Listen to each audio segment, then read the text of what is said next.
serious siya.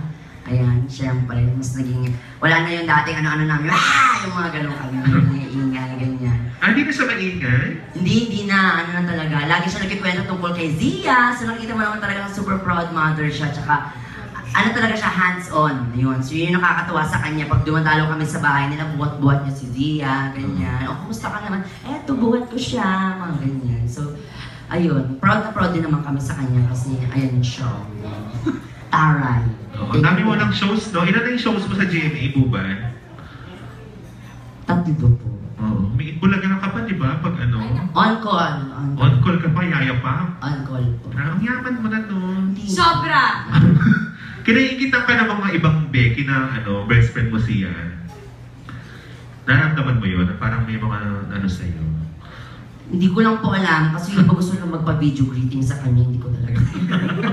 Ginagamit ka. Hindi, happy naman po sila kasi lalo sa clowns tsaka circus. Tsaka ano ka ba, feeling ko hindi naman inggit. Kasi si Bubay naman, mabait naman talagang tao. Kahit sino, example, nagigess din ako sa Itbulag, yung mga crowd contour ng mga bakla doon, talagang kinakausap nila ako, huy, friend ko si Bubay, di ba BFF mo siya? So, ganun sila. Pag si Bubay yung binabanggit. So, yun yung claim to fame mo, BFF? Ay, hindi ko naman pinapagod. Pero ganun yung mga bakla doon sa Itbulag. Kaya natutuwa ako, huy, friend ko si Bubay, may ganun sila. Feel ko naman di inggit. Gusto ko lang maidudulot ang inggit. Oo nga. Okay, yan. Thank you, Bubay. Thank you, Kuya Alan. Oo, yan. Cover na ng ano yung anak mo, no? Isa siyang, ang laki-laki ng mukha niya dun sa Yes Magazine. Ang ganda-ganda. Nasaan ba yan si Ana Tingon? Oo, andyan. Ang dato sa akin eh. Inset na lang kayo ni, ano ngayon, no? Nung asawa mo, yung malaki na talaga yung baby na. So, yan, excited na yung mga tao, syempre makita rin siyan sa TV, ganyan. So, dito ba namin ma-expect bilang malapit na rin mag-Mother's Day ngayong May, di ba? So, dito namin ma-expect i-launch ang TV career. Hindi. Ay? Maliban akong surprise nila, pero hindi. Siyempre, paano ko ba ipapaliwanag? Siyempre, ayaw ko naman ipagdamot bilang parehas kami ni Dong na artista. So, ayoko naman ipagdamot na kahit pa paano naman, nung buntis ako, nag-share naman ako ng pictures ng anak ako, nag-share naman ako. Pero siguro sa Instagram ko makikita nila, not everyday talaga ako nagpo-post. Siguro mas si Dong pa, okay na yun. Oo na, madamot ako, period. Oo, pero hindi. Malaki naman talaga yung possibility dito natin makita yung bagets muna sa TV, no? Malay natin. Mami nga ni Dong nag-guest eh. Oo nga. Tama. So, yun.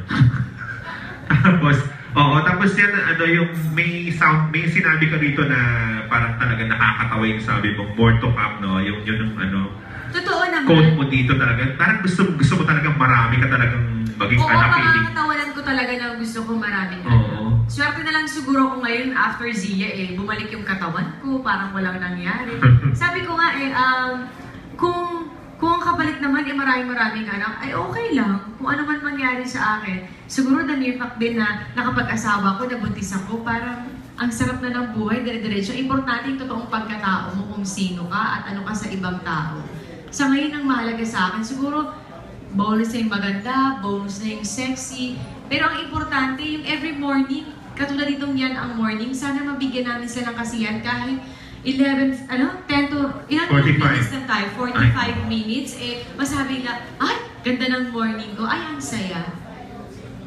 Wow. Tapos yan, so, okay lang sa'yo, hindi niyo pinipigilan ni Doc, pwedeng anytime ma-preggy ka ulit at okay lang sa'yo yun, yung sunod-sunod yung magkaanak kayo ng sunod-sunod. Hindi, syempre may plano naman kami, nagpapadede ako kay Zia, once na nabuntis ako, marami akong inumin syempre medicines, hindi na makakadede si Zia, syempre gusto ko, mas maging healthy siya. Kasi 5 months pa lang naman siya. So, gusto ko mga 1-year-old yan. So pinaplan nyo rin? Oo Hindi naman.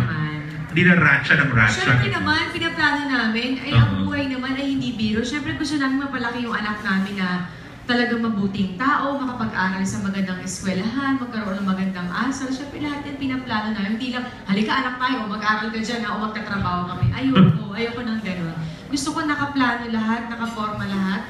At saka gusto ko paglaki nila, sabihin nila, buti na lang nanay ko si Maya at saka si Ding Dong. So mga at least mga 1 year man lang siya, yan bago sundan. Oo. Mga ilan ba talaga yung gusto mo, te? kung ilan ang pagkakaloob ng Panginoon. Pero sabi ko nga, mas marami, mas masaya. Mga at least 5, gano'n. Oo. Ay! Aray! Kahit na hirap ako mag-labor, okay.